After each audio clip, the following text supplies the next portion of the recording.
Good morning. My name is Dr. Syed Afnan Ahmed, and today we will be discussing about the strategies to crack a band 8 or band 9 in the reading session. So the one thing that you should know about the reading format is reading tests a variety of your reading skills, and although the question formats are same, but the text styles are quite different in the academic and the general training. Both the academic and the general Ielts have 3 passages each. You will be given around 60 minutes to answer 40 questions, which means that each passage has 20 minutes of time. Difficulty level rises as you advance to the each passage. Before we move on further, we should also note some instructions for the academic IELTS reading test. Students are not allowed to open the question paper until they are told to do so. Students are required to write their names and candidate number in the spaces at the top of the page. Students are required to read all the instructions for each part of the paper very carefully. All the 40 questions given in 3 passages should be answered. Students must complete the answer sheet within the time limit. At the end of the test, students will be asked to hand over both the question paper and the answer sheet. Now we shall discuss about the strategy for reading. Number 1. Read the instructions carefully. It is vital to understand the type of question and then read the instructions given at the start of the question. Failure to do so may result in losing marks, hence, a massive drop in your reading band score, an error committed by many of the strong candidates. So, here you can see different questions. Each questions demand different answers. For instance, number 1 says, complete the summary using the list of words slash phrases from A to J below. So you have to answer in the form of A, C, E, G, I, and so on. Then you can see the question below which says classify the following as typical of A, B, or C. Write the correct letter A, B, or C in your answer sheet. You don't have to write the land based reflection, atmospheric reflection, or carbon capture as the answer. You need to be specific and write A, B, or C. You can also see another question at the right side, which says the passage has 5 paragraphs, labeled A to E. Which paragraph contains the following information? Write the correct letter A to E in the boxes 1 to 4 or your answer sheet. So you need to read the question carefully and understand what the question demands and write down the correct answer in the form of letters or numbers as required. Now we move to the point number 2. You need to maintain your composure and don't panic. The level of difficulty rises as you move from passage 1 to 3. Having said that, there might be some questions which you don't find answers to.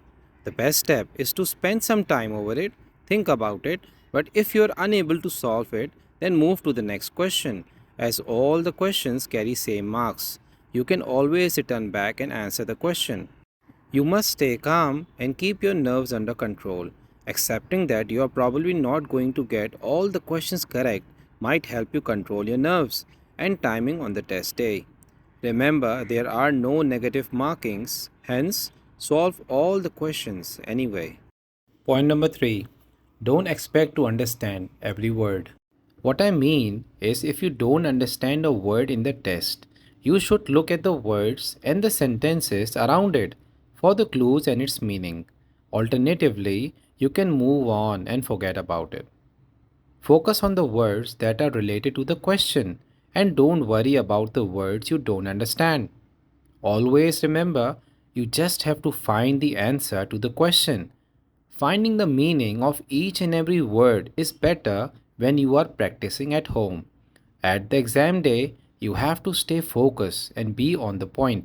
Dig out the answers and move forward like a soldier on a mission.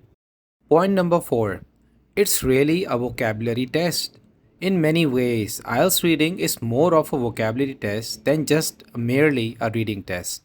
The reason is that you need a wide range of vocabulary to understand the passages of the text that is given to you.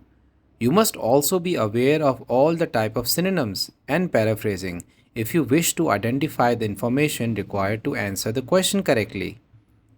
So the more you practice prior to the test, the more you are aware of all the 14 different patterns of the question given in the IELTS exam.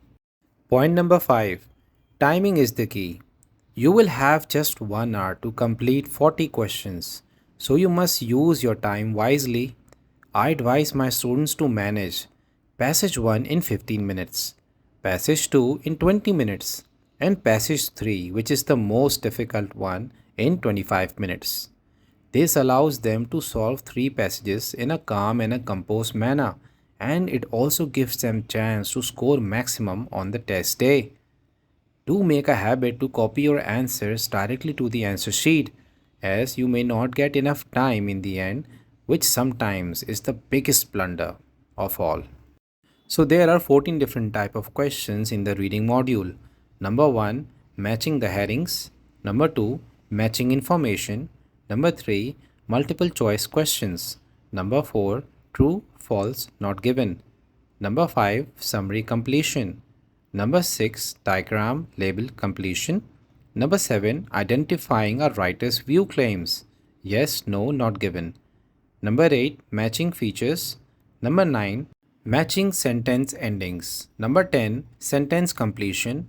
Number 11, note completion. Number 12, table completion. 13, flow chart completion. And last but not the least, short answer questions. So what's the basic difference between the academic and the general training reading test? The type of questions that you receive in the academic exam are same as the ones you get in the general training exam. However, the passages of the text that you must read are different. General training students will have to read a combination of long and short text of both general and work specific nature. In comparison, academic students must interact with 3 long texts of the academic nature. Now, hear it out clearly. This is the best tip that anyone can give you, and this is how I used to solve my reading passages.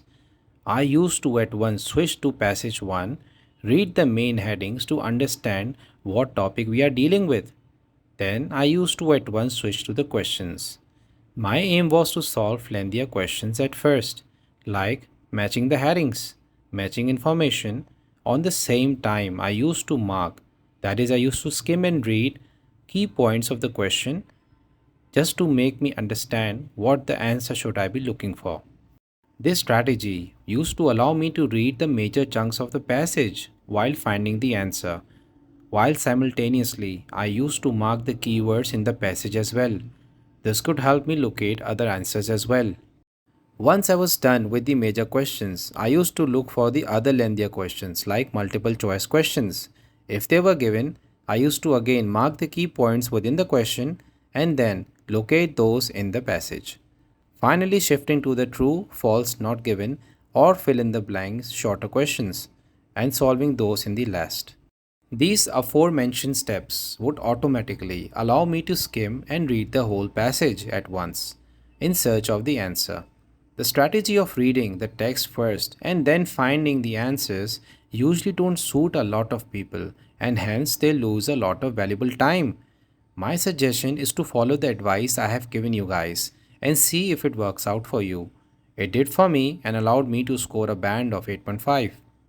Work with a similar strategy in the passage 2 and 3 to tackle larger questions at first and then solve the MCQs true false not given later. This will be very helpful. If the thing goes south, or on the worst case scenario, if you are short of time, do remember, each question has the same value and same marks. It's better to solve easier questions at first and then move to the tougher ones. If the time is about to get over, always go on with your flukes and gut feeling as there is no negative marking. Leaving a question unanswered would be a big loss. Always remember, do manage to write the answers on the answer sheet simultaneously while you are solving the questions, as no extra time will be given. Do read the question carefully and understand what the question demands. Last but not the least, practice a lot. Practice some more. Practice every day and finally achieve a band 9. So that will be all for today. If you have any queries, you can leave that at the comment section. I will get back to you as soon as possible. There are more videos coming up shortly, so stay tuned and subscribe my channel. Thank you. Last pointer of this video, if you have any issues or trouble with the audio, you can always turn on the subtitles or let me know.